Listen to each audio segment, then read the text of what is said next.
You guys seem to really like the Mothman content, so I'm back with more.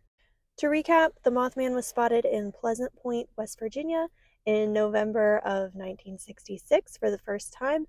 He was then seen pretty often for about 11 months until December 15th of 1967, when the Silver Bridge collapsed and people speculated whether he caused the accident. I wanted to talk more about the first sighting of the Mothman because I think it's really, really interesting. There were two couples driving around, the Scarberrys and the Millettes. Seemed like they were on some sort of like double date together, and they wanted to find a cool spot to hang out. One of the areas that was really popular back then was called the TNT area. And this was kind of a popular secluded makeout spot, hangout spot for teenagers and couples. This area was not necessarily known to be the safest place to hang out. In World War II, it was actually used as an area to create ammunition and weapons for the war.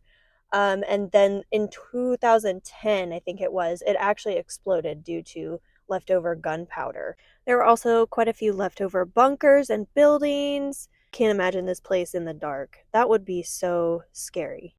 There's also some very creepy looking graffiti around the area. You can see here this one actually kind of looks like it's a rendition of the Mothman. When the two couples pulled up to the TNT area, nothing much seemed amiss. But then Scott parked the vehicle and he noticed what appeared to be two red bicycle reflectors or possibly taillights in the distance. And he pointed it out to the rest of the group, kind of like, what is that? Do you guys see this? As they looked at the red lights some more, they noticed that it seemed to be attached to a gray human-like figure. They kept looking at this figure for a little while and trying to figure out what it was until it seemed to start to hobble towards them. Now, they described this figure to look kind of like a man who had a broken leg or something. Like it was walking, but it wasn't walking very well. Scott was like, no, let's get the heck out of Dodge. So he started up the vehicle and the couples began driving away.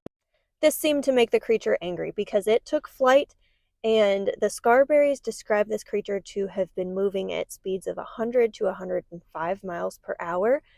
They said that they could hear scratching on the top of their roof and they could visualize the creature with a huge wingspan in their rear window. When they made it to a local diner, they did notice that there were scratches on the roof of the vehicle from whatever that creature was.